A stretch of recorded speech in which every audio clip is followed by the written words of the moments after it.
time. Okay, so I think we have about 50 people on the line now, so we'll get started and folks will continue to join us. I'm Marcy Hinnand.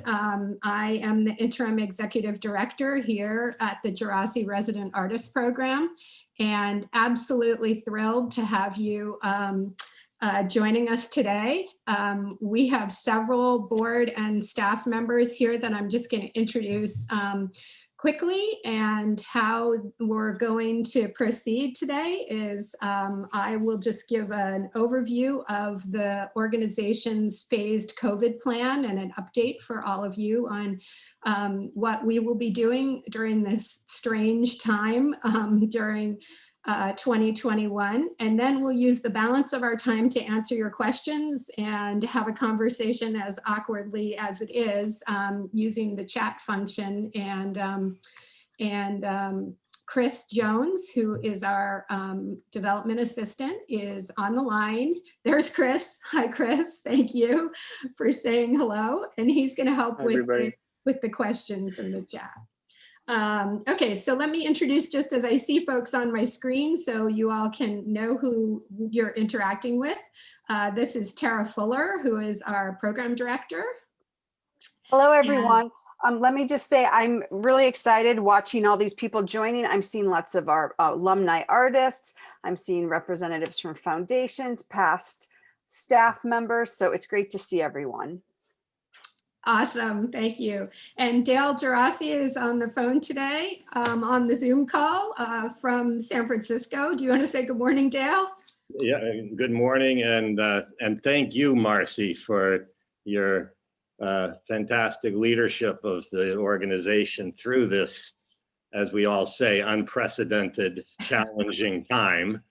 So thank you for bringing us together.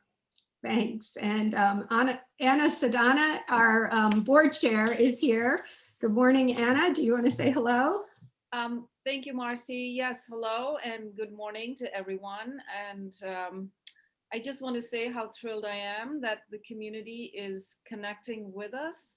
One of the things we've missed last year is being in person, on site, and interacting with everyone. So this is a wonderful opportunity to hear how things are going for you, how things have changed, and what we can do moving forward to make things better for artists and for our community. So we want to leave last year behind. It was a rough year for everyone, and look forward to a fantastic year in 2021. So thank you so much for joining. Thank you, Marcy. Thanks, Anna. Okay, and then I'm going to introduce two more people here. Board member Alexander Djerassi, and then not to be too confusing, Alex McDowell Djerassi. So first, Alexander, you want to say hi? Sure. Hello to everyone. Hi to you, Marcy, and my fellow panelists, and to those of you who are joining, hello to you. And one of the things, there are lots of things to look forward to as the world copes with our public health crisis. But one of the things I am so looking forward to is seeing all of you and getting to meet more of our artists and residents, and really getting to enjoy some of the magic that happens at this program. That's something that I am eagerly anticipating. And so this is a nice little digital taste of what's to come. So thanks for including me. Thank you, Alexander. And Alexander and Tara are both at the ranch this morning. Now, Alex McDowell, on the other hand, I think is in the snow in New York City. Do you want to say good morning, Alex? I sure am. I'm in 2 feet of snow and on Central Park West on the Upper West Side. But I'm delighted to be here, and I'm just thrilled to see that there's 82 participants here who have joined, and I wish I could see all of you, but I'm saying hello, and it's just lovely to get this community together. And thank you, Marcy and Anna and Tara and Chris for pulling this together, and thank you everybody for being here. I look forward to speaking with all of you. Thank you so much, Alex. So just a couple of housekeeping notes really quickly for those of you who've just joined us. We're only going to have the board and staff people on screen because of the number of participants we have today. If you're wondering why you're not seeing everybody in that big Brady Bunch tile format. But please use the chat function liberally. Chris Jones, our development assistant, is helping us to field questions from the chat. And I'm going to speak for about 15 or 20 minutes, hopefully at the most, about our organization's plans for what we're calling this COVID era in 2021. And then we're going to field your questions. And if you want to put anything in the chat, comments, where you're calling from, what your relationship to the organization is, we would love all of that because we save this chat and this will help us to understand the community that's engaged today. I just want to let you know that I have been on board as the interim executive director since September, and this board, represented by several board members here today and a whole other group that were not able to be here today, have been undertaking a pretty significant planning process between September and December. Basically looking at what it means to be a resident artist program at a time when you cannot have artists in residence. So we've been examining the mission of the organization and looking carefully at how we are going to be able to provide the two different sides of our mission and fulfill that during this time. Including providing time and space for artists to do their work and stewarding the 500+ acre beautiful property in which the Djerassi Resident Artists Program is located. And we'll talk a little bit more about that when I get to explaining some of our priorities for this year. Our plan was approved by our board in December, right before the holidays, and we rolled out after New Year's Day a series of community meetings, of which this is one. And we started with the artists who are closely engaged with our program at this time, and we had 4 community meetings over the course of the month of January with over 400 artists participating. 2 of those were for artists that had been scheduled to have residencies on site in the calendar year 2020 and had had their residencies canceled because of COVID and shelter in place and travel restrictions. And we have about 52 people that are in that position, and we're now in conversation with them about ways that they can be in residence in the traditional way and in other ways that I'll explain a little bit more about in a minute. Subsequent to those 2 meetings, the 3rd week of January, we had 2 community meetings for applicant artists who had applied for our 2021, this calendar year, residency program. And we had about 2,600 applicants for 2021, and we are in the process with our new program director on site, Tara Fuller, who's been with us for a week, to begin the process of jurying those applications and getting a cohort of artists, which we call the 2021 artists, into our resident artist pool and into programming and opportunities going forward.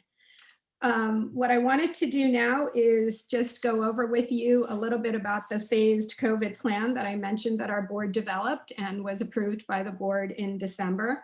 It has 5 strategic priorities, and I'm not going to go into too much depth, but I think it would be helpful for you to just understand what those priorities are for us. And as a board and a staff, as an organization, we're seeing this plan as our acting strategic plan during what we're calling the COVID era, which of course we don't know how long it's going to last. We know that we're in it now, and we anticipate that this plan will guide the organization at least during the calendar year 2021. And we're thinking of it really as a 2021 and a 2022 plan. But it's not strictly bounded by the calendar. It's more bounded by the conditions in our community right now. So as you know, because of the raging virus in California and the various restrictions and regulations from the state and from the county of San Mateo, where we are located. Our office is closed. Our staff is all working at home. No artists are in residence on our site. And we are in the process of implementing this plan until we can go back to what we're calling full operations, which we anticipate will be some version of what the Djerassi Resident Artists Program activities looked like previously, although we're of course aware that the world is changing before our very eyes, and what full operations looks like may be different when we get there. But I would say that this group, if I can speak for them, is feeling like what it looks like and that it may be different when we get there is actually pretty interesting and exciting and an incredible opportunity. And I just want to kind of share with you before I jump into these strategic priorities that we've crafted, that there's real optimism here, and much of it is driven by this amazing board and by this amazing new program director that we have on staff. As she and I have been talking this week and in a board retreat that we had over the past few days, we firmly believe that the cultural organizations in this country are going to lead us out of this pandemic. And what we are so excited about is not just that artists are the harbingers of what's next, because we all knew that before we came into this pandemic, but we also think that some of the really intractable issues that have faced the arts and cultural community for a long time, related to diversity and access and broad participation of people in our communities with artists, are going to have new life in this new way that we've begun to work and we've begun to think about working. One of the most exciting aspects of it is we are truly an international organization, and of the 6,000 artists who have participated in the 41 years of the Djerassi Resident Artists Program, they represent all corners of the world, all disciplines, all different versions of diversity. And as we begin to be more and more in touch online and in this virtual world, we're aware that that has really cracked open an opportunity for us to engage with our current artists, with our alumni artists, with our community around the world. And so part of what we wanted to convey to you today, and an invitation that we want to provide to you, is to share with us your ideas about that, because we think that's going to be a big part of our future for this organization. So let me just go really concretely to what some of our strategic priorities are for this COVID era, as we're calling it, in our plan that our board has endorsed. There are 5. I'll just go over them briefly, and then I want to open this up to the chat. So our number 1 priority is to honor our commitment to the 2020 accepted artists and adjudicate the 2021 artist applications that we have on hand to ensure that we have a high quality and robust pipeline of future residents in our program. As I mentioned before, we have 54 artists that need to have their residencies rescheduled. And we have a giant pool, 2,600 artists that are in our application pool right now, who will then be added to that group of 54 to be participating in residencies going forward. Our second strategic priority is to develop a robust digital profile and strategy across multiple platforms. We have really just dipped our toe in the water for the first time with online programming, with our highly successful Artful Harvest benefit that we held in October. It was a fantastic 90-minute online program and event featuring some of our alumni artists, featuring a sculpture hike on our property, a window through video into the ranch, and what it might actually be like to be there at this time. And we feel like we have some great ground to build on for our digital programming. We have a number of organizations that Djerassi Program has been in partnership with over the years, and as not a surprise to any of you, most of them are doing their own online and programming and expanding their digital footprint.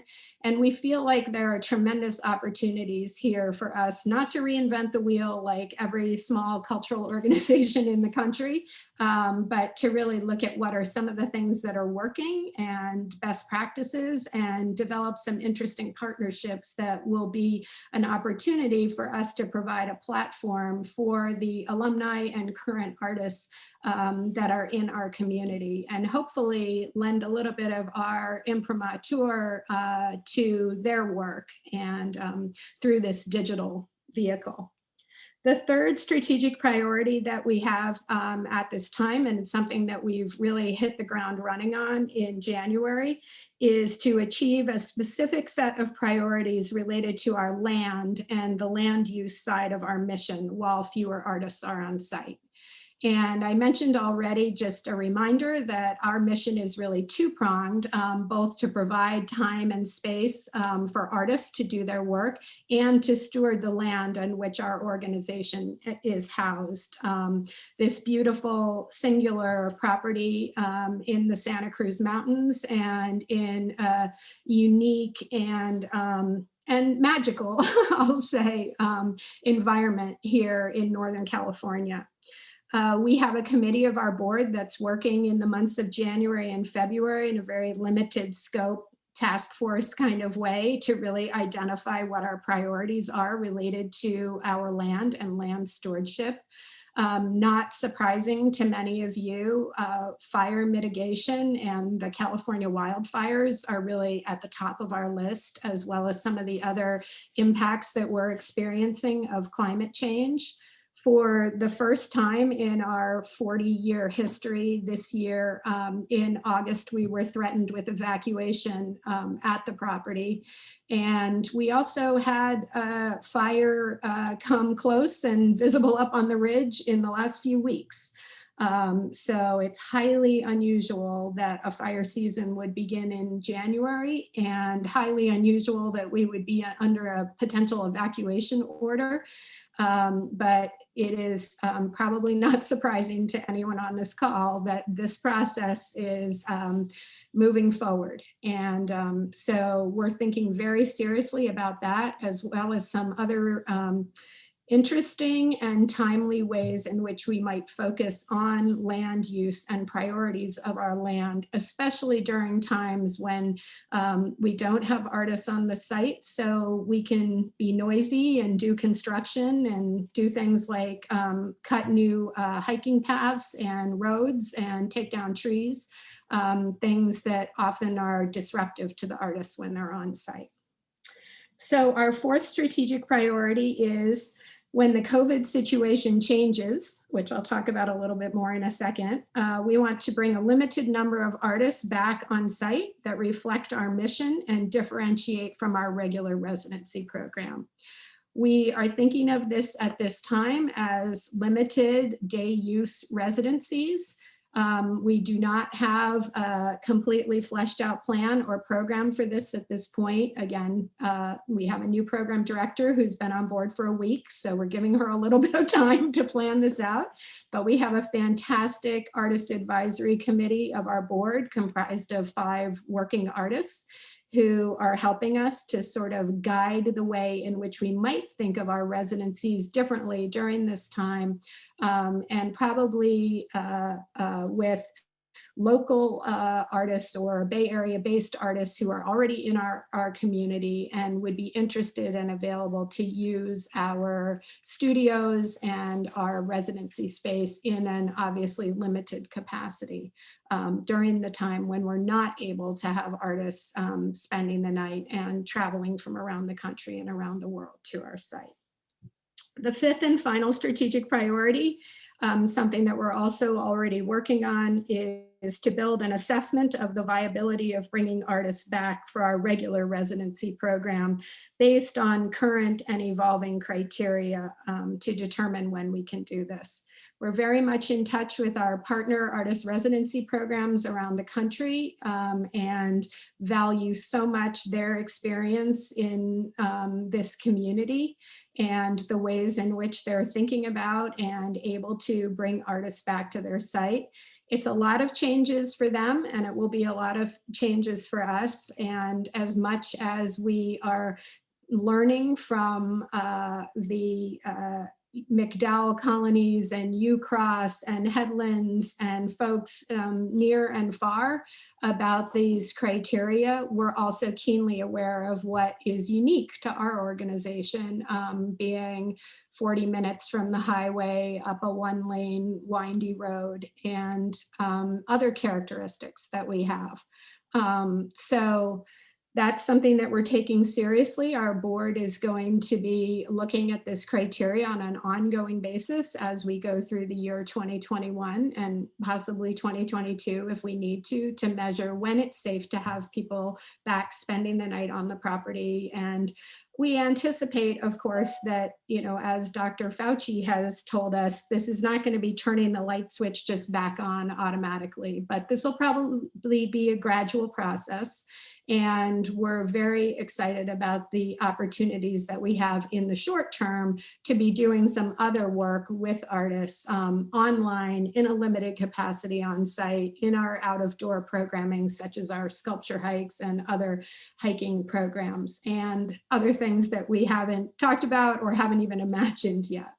So I'm going to leave it there. We're at 9:22 here. And what I would love to do at this point is answer any questions and ask my colleagues, staff, and board members to help answer any questions that you have that you are posting in the chat. And so, Chris, I'm going to ask you if you will help by feeding some questions to me or comments and get the discussion going from the chat. Absolutely. It looks like our board has been pretty active in the chat so far. I think a lot of the questions that have been asked are being taken care of right away. If I will say, if you're in a questions at me and I'll say them out loud just so everybody can hear them if we don't, you know, if they're not reading the chat, just so we can have sort of a verbal exchange. Sure. What I'll say is that I am seeing a lot of questions that are specific about the facilities and the programming, and those are great. And I'm glad we have Tara here to answer some of those specific questions. But if you have any questions about, you know, overall the plans of the program, this while we have Marcy on the line, this would be the perfect opportunity for something like that. All right, here we go. We're getting people asking more questions now. Here's one. When do you anticipate that the program, sorry. I'm not entirely sure what this means, Tara. Maybe you know something about it. It says, when do you anticipate the program that allows alums to attend other arts colonies will resume? So I'm guessing that's some sort of exchange.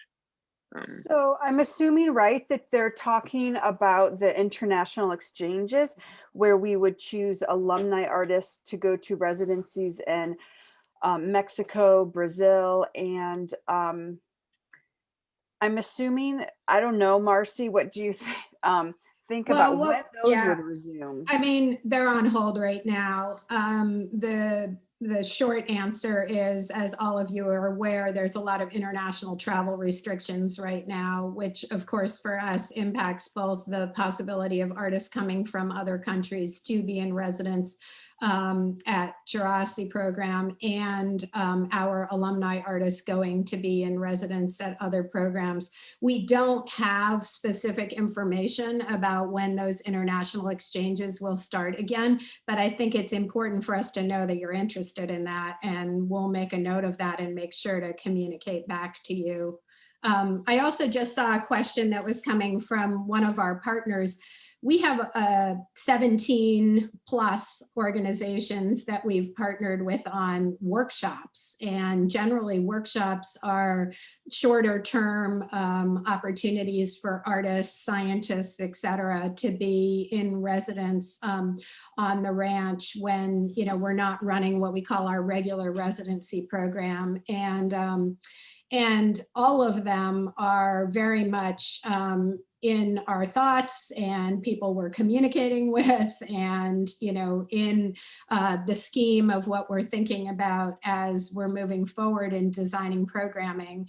We actually had meetings with those 17 organizations in December as this phased COVID plan was just getting approved by the board, to let them know they're important to us and we want to organize something with them during this period, although it's probably not going to be a week-long workshop where they're bringing participants in to stay at the ranch. And that includes organizations like DVAN and Stanford University, individual artists who have run workshops for us, fee-based service workshops. I love this, that Tara's cat is participating in the Zoom call. So just to give you a little flavor of what all of us have going on in our houses.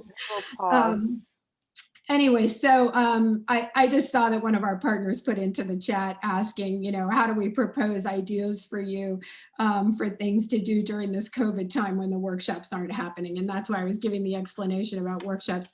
The email box is open. Both Tara and I are reading and responding to everybody's ideas. And, you know, one of the most interesting and easily programmed activities that we have on the plate right now, and we want to get off the ground this month, is our online programming.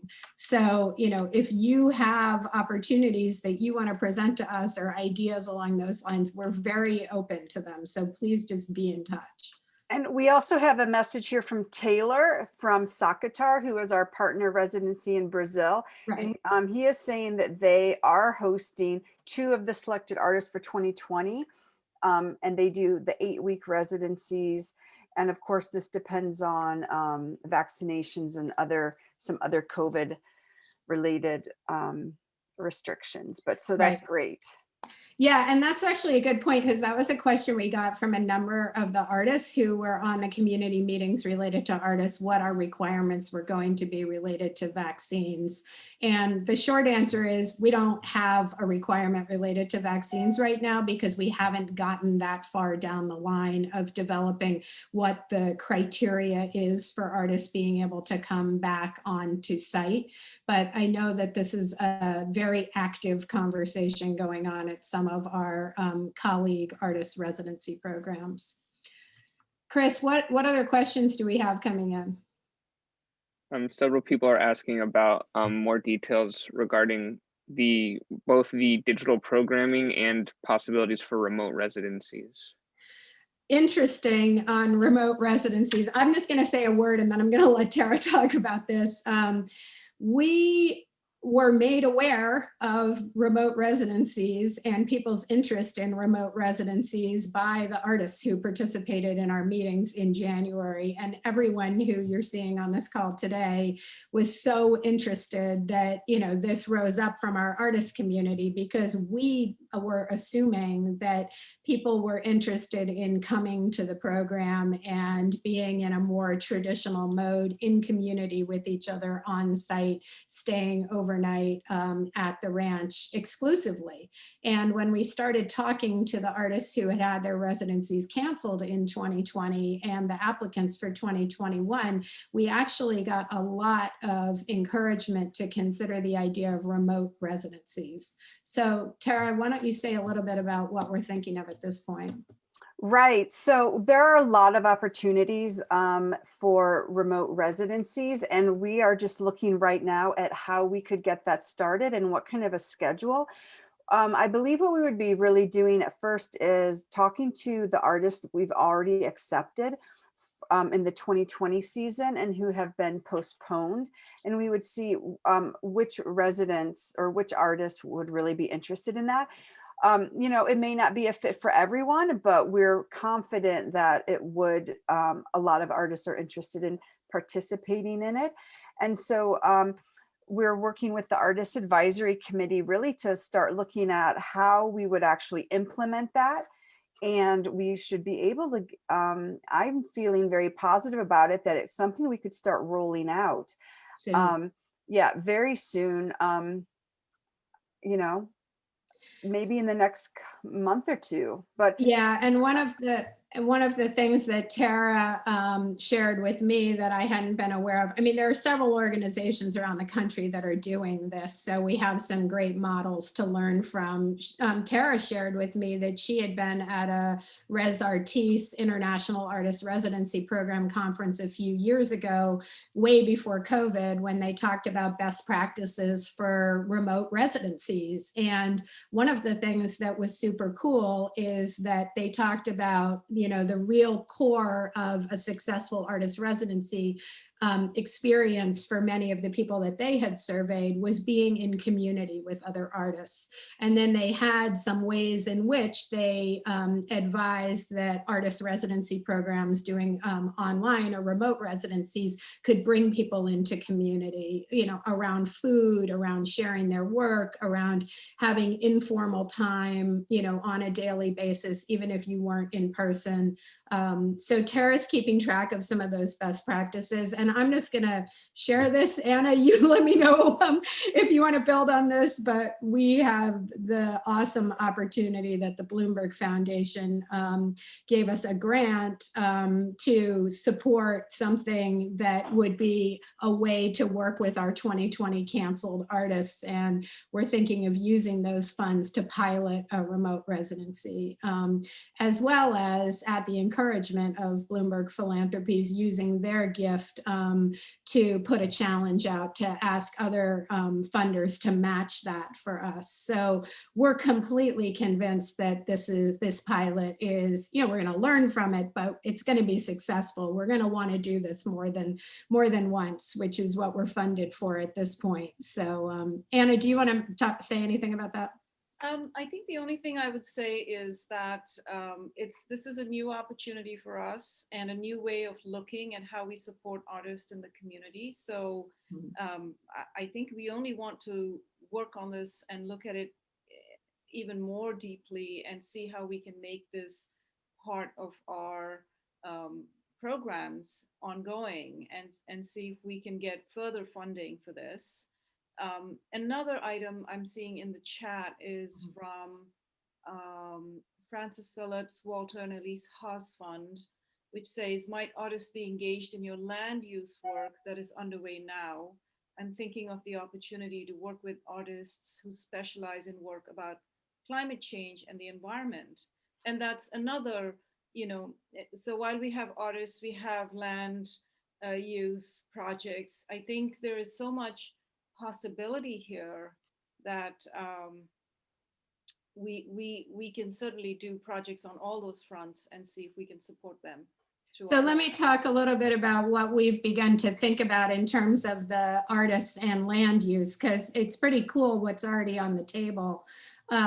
We, in the conversations with the accepted artists who had their residency canceled, asked if any of them in the Bay Area might be interested in doing something that involved being out of doors and land use. And Tara has received more than a dozen, I think 14 emails from artists with proposals of different projects that they could anticipate doing in some sort of day use way, using the studio spaces, with the idea that we could have maybe 3 or 5 artists at a time maximum on our site in a COVID safe way. But a number of them are artists who are engaged with, exactly as Francis asked in the question, either environmental issues, environmental art, climate change issues with their artwork, or were interested in potentially doing site-specific works on the property.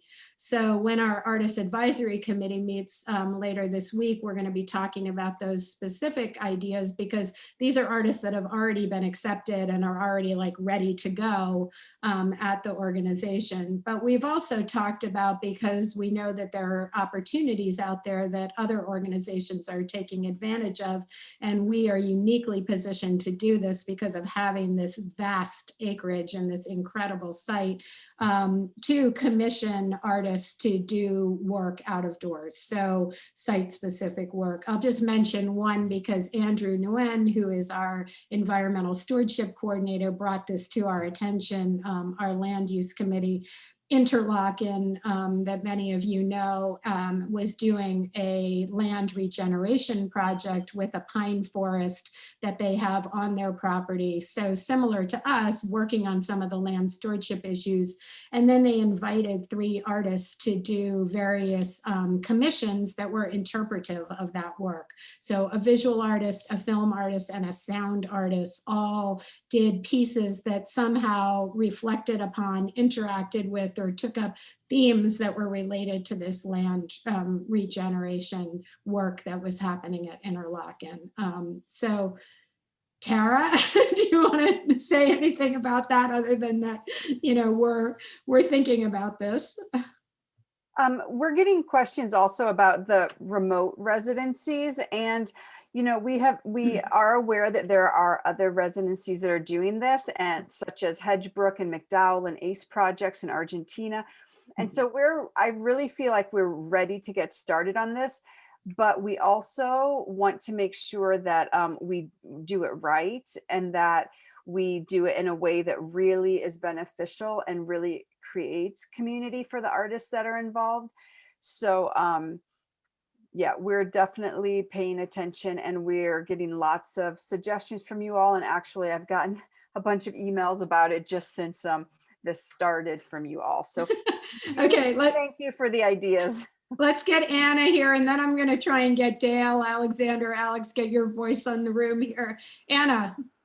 Actually, I want to highlight a question which came up a while back, and I think it's really important for us to address. And Alexandra also highlighted again. There was a question about Black Lives Matter and racial equity and how we are addressing that at Djerassi. So I really think it's important for us to say something about that. Marcy, I'll let you address that. Yes, so again, we have been running as fast as we can since September, working on the phased COVID plan, and we're going to post that on our website. A component of that plan is reaffirming, and this was a very important part of the early planning meetings with our committee on the phased COVID plan, was reaffirming one of the 4 goals, all 4 of the goals, but one of them that our organization has been operating under for the past 4 years under its current strategic plan, related to our commitment to diversity. So that diversity and Black Lives Matter are interconnected, but not one and the same. So I guess I should say quickly that we have a Black Lives Matter statement on our website, but I am more interested in that our board and our organization has reaffirmed the commitment that we made several years ago to a broader outreach and diversity among our artist community and our board and staff overall. We actually are very proud of the accomplishments that this organization has made since first taking that on as one of the goals of our strategic plan. And we have Tara may be able to quote the statistics better than I, but we have an extremely diverse population of artists in our pool on an annual basis that we serve at our organization. Our goal 4 years ago was to have that reflect the diversity of the state of California in terms of some of our demographic characterizations and percentages of artists that have been accepted to and participate in our programs. But I'm proud of that. over 65% of our artists are, BIPOC artists. And that's something that we will continue to uphold as we design all of these different types of programs, because that's something that we're undertaking at this point. So it gives us a great opportunity to think about the composition of the groups that are in these different programs. Anna.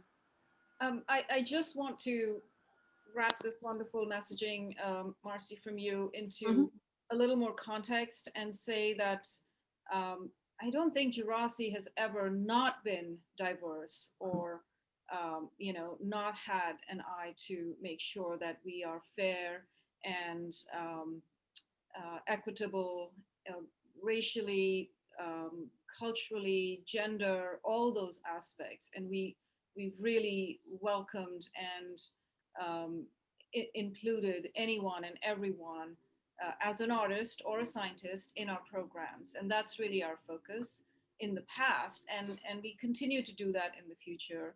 And I also want to mention that our board is also very diversified with women, with people of color, myself, and many others. And so I just wanted to reinforce that and say that we've actually always been aware of Black Lives Matter and diversity and racial equity and practiced that in its fullest form, and will continue to do that. And I'll say something as well, the last 5 years, the program has definitely focused on increasing the diversity of our residents. And we were very carefully tracking our artists of color, and we were going from about like 23% in 2015 to 37% the following year. Every year we were increasing by about 5%. And so we have been between 60 and 65% artists of color.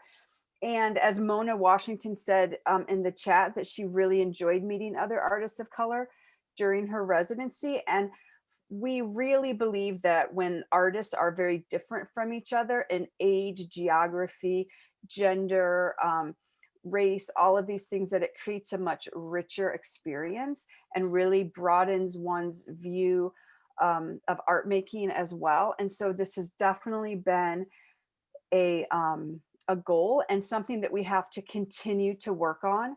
And my fear is that with all of the other problems, just logistical problems we're dealing with right now, that this is something that we could put less focus on because we're attending to all these other things. So I do want everyone to know that this is something that we really want to stay committed to. And we thank you for bringing it up so that it does stay at the front of our mind. Someone asked a question related to the docents and people of color. And it's really interesting because I met with one of our longest standing docents on our hikes program a couple of weeks ago. I hadn't met him before as I'm just getting into these different areas of the organization, having only been here 5 months at this point.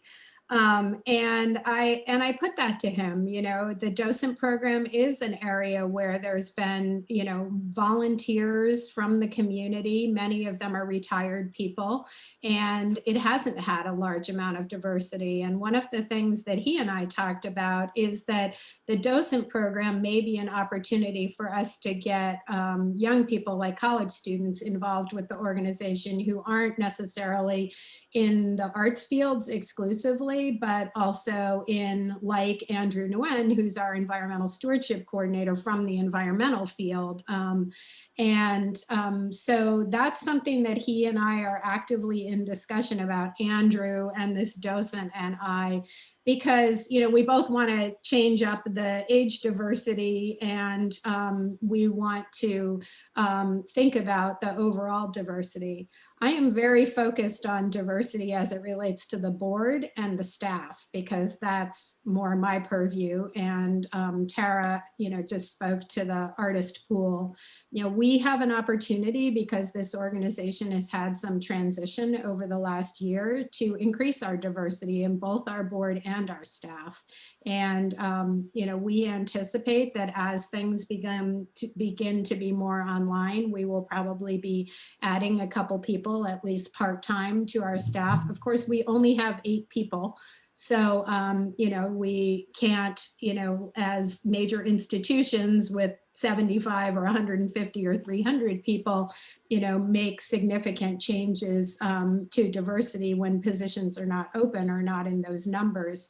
But very cognizant of that, and in our board development, which is, I'm excited about the fact that my networks are across the country, including in the Bay Area. We have a lot of diversity in the Bay Area, of course. We also have a lot of diversity in other parts of the country. And, I'm looking forward to working with Alexander, who is our governance person, on, putting together a slate of candidates as we add people to our board that can continue to promote those goals. So, Alexander, did you want to jump in? Sure, I do. Thanks. A few years ago, my contribution was being the youngest member of the board, but every year that goes by, that's further into the distance, but so it goes. I just want to mention and echo what you said, Marcy, about upcoming digital programming. And Tara, I'm so excited for what you and Marcy are going to lead, and I'm really excited to support that. But Marcy, you mentioned to our participants that you and we are open to their suggestions and ideas. And that's so true. I mean, we obviously have some very exciting ideas in plan, but you who are on this Zoom call represent, a truly amazing resource. And many of you are working on things or will be working on things that deserve a wide audience, that would be a great fit for collaboration with the Djerassi Resident Artists Program. And you have Tara's email in this chat and other contact information for us. And just speaking on behalf of my fellow board members, this is something that I'm very excited about, and is clearly, the way that the world has been going for some time now in terms of the collaboration between organizations and institutions and individuals and groups of individuals who sort of entered a new phase. And I think, it's important to acknowledge that this residency program, which in many ways is an isolated, very isolated geographical place, is very much open to collaboration and engagement. And so your ideas and your creativity are things that we would love to continue to engage with. So that's my 2 cents. That's awesome. And I would like to also just put that invitation out there related to our outdoor programming. I mean, we touched a little bit on the way in which we might invite artists to participate differently through commissions or environmental art or interpretation of our land stewardship work. I think it's worth noting that we have had an unprecedented demand for our hikes program since COVID started, and that's not surprising. We have this beautiful open space and people need and want to be outdoors. We're really trying to think, as I mentioned with the docents, we're really trying to think about how to smartly expand that program and how to use the space in a way that is not going to be disruptive, if you will, to artists, but also will be inspirational to artists and other people in the community. We're doing a review of our sculptures that are part of our sculpture hike and sort of the impetus behind and philosophy behind those sculptures, so that we can do a better way of interpreting those for people when they come onto the property. We're thinking about how to potentially add to that program, but not, in a crazy growth way.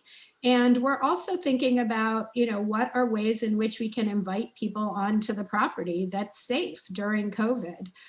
One thing that we've been discussing, and we haven't really put the parameters around yet is a monthly artist hike, where we would invite any artist who is an alum, an applicant, wants to come on board. We have to restrict the number of people who can come on hikes, but it would be like a first come, first serve, pre-register thing, like our other hikes, just to get people out here, have an opportunity to be outside, feel some of that inspiration. Yes, it's extremely different than being there for 30 days and sleeping overnight and being in community with 10 people, but that doesn't mean that there's not something that could be gained from that, coming for 2 hours and being able to be outside. Just another thing I would mention about the outdoor programming too is our environmental stewardship coordinator, Andrew, who I mentioned before, has also talked about revitalizing our live cams. And we have some incredible stuff going on this property, not just watching the sunsets, not just watching the weather, which is incredible, but Andrew showed our board at the retreat, the mountain lion and cub. And, there are many creatures that live on this land other than humans. And so that's another area that we're looking into that is kind of bridges with the online programming, that we hope will give people an opportunity to experience this wonderful site while not able to be there in residence. We actually had someone on the call in January who was an artist whose residency was canceled. I can't remember where he was from. He was South American, but he said that one of the things that he had looked forward to coming to Djerassi program was something that he was working on in his practice, and he wanted to be on the property, and he wanted to reflect on the land and the environment as part of this project he was working on. And he asked us in the call, it was so poignant. He said, could you set up a live cam so even though I can't be there, I can do this project? And it just really brought home to me, how much people had thought ahead of time for their residency about being there on the site and interacting with that land. So we're taking that very seriously. Dale, did you want to say something? You're nodding your head. Well, I'm nodding my head in agreement, I think, with everything that I've been hearing. I'd say, thank you, Marcy, and as executive director, Anna as the board chair, and Alexander as the vice chair of the board for covering a lot of topics and information. I think I'd just like to say, what we've heard is how we are addressing this challenging time. We have a mission which has been articulated. It's to enhance the creativity of artists. We serve artists of all kinds, from all places. That's music and dance and visual art and literature and everything in between. And we also are dedicated to the preservation of the land that the program owns, on which the program operates. And all that has been addressed. And it's really important, I think, to reiterate that we are committed and maintain the integrity of that mission statement. So everything we're doing under these circumstances is still related to what's in the mission statement of the program. Of course, adding the digital, online, virtual component is an essential element of not being able to have the number of people that we normally would have on the property. So you've addressed the fact that we've moved into that, begun to move into that, and intend to expand on that as fully as we possibly can. And I think the opportunities for that are many. Some have been mentioned here. I'm expecting you'll be hearing more from people about how they might participate in that way. The fact is that we have brought artists and scientists together. That's become part of what the program does. We certainly intend to continue to do that. When it comes to the land, some of that's been addressed, but we are experiencing some of the impacts of climate change, and we intend to address them in the context of our property, and also how things we do there can have meaning in a wider world, and what can be done there that's related to addressing those problems. And I think it's really the message I would say is that this program is not just alive and full of some vitality at this point in time, but also there are some very specific things that are in development that we invite people to with which we would like people to engage.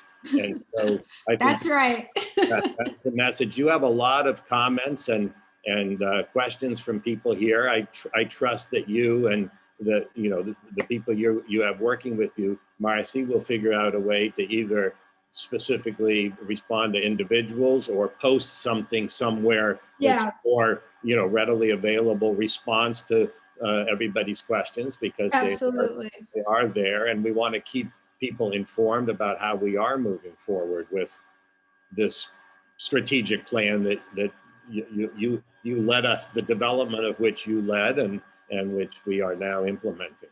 So thank you so much, Dale. Let's just talk about that because we only have a couple minutes left.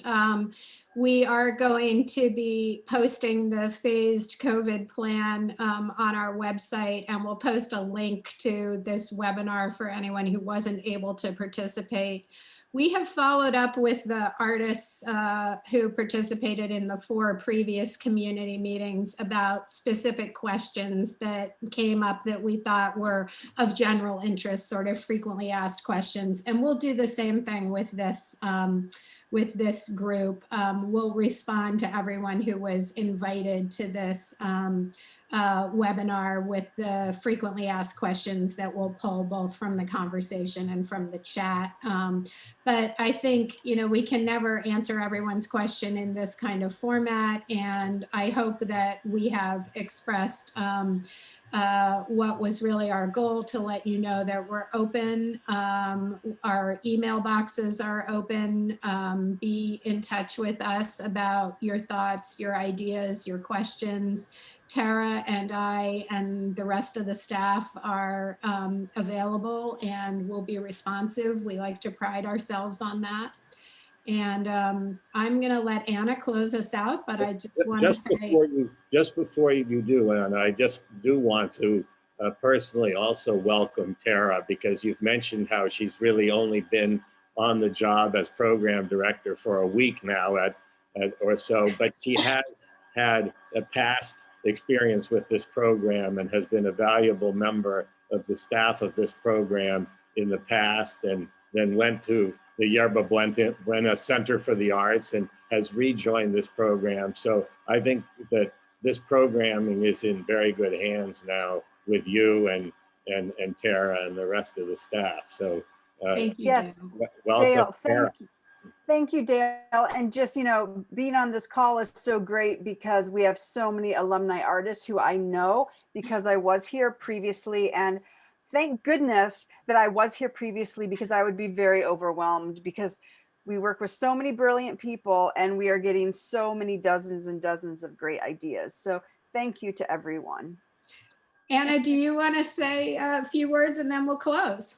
I just want to thank the community, thank all the artists, thank the board, and thank everyone on the team, Chris, Tara, you, Marcy, for pulling this together and keeping our communications open. And I think that's going to be something we do moving forward, which is have an open communication channel. So look out for more of this, and look out for more exciting programming coming out of Djerassi.